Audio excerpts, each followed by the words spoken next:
Γιατί δεν πρέπει να κοιμάσαι χωρίς να πεις στο Θεό αυτές τις 4 λέξεις πριν τον ύπνο.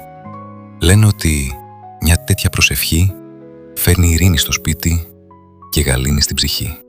Απόψε, πριν κοιμηθείς, σταμάτα για 1 λεπτό και πες στο Θεό αυτά τα 4 πράγματα με όλη σου την καρδιά. Πρώτο, ευγνωμοσύνη.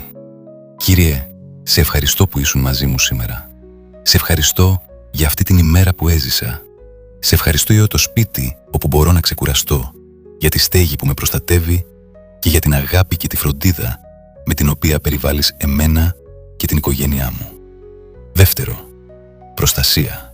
Κύριε, σε παρακαλώ, φύλαξε εμένα και τους αγαπημένους μου αυτή τη νύχτα.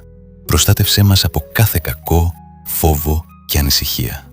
Ήθε οι Άγιοι Άγγελοί σου να περικυκλώσουν το σπίτι μας και να μας φυλάξουν μέχρι το πρωί. Τρίτο, εμπιστοσύνη. Κύριε, γνωρίζω ότι το αύριο βρίσκεται ολοκληρωτικά στα χέρια σου. Σου εμπιστεύομαι τον εαυτό μου, την οικογένειά μου και όλο το μέλλον μας. Μαζί σου είμαι απόλυτα ασφαλής. Τέταρτο, συγχώρεση. Κύριε, συγχώρεσέ μου όλες τις αμαρτίες μου, εκούσιες και ακούσιες. Καθάρισε την καρδιά μου, αφαίρεσε την ανησυχία και το βάρος μου. Άγγιξέ με το έλεος σου και χάρισέ μου έναν ήρεμο και γλυκό ύπνο απόψε. Κύριε, σε αγαπώ.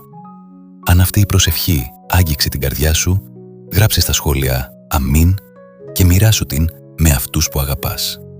Λένε ότι το θαύμα συχνά αρχίζει τη στιγμή που μεταφέρουμε την προσευχή σε κάποιον άλλο.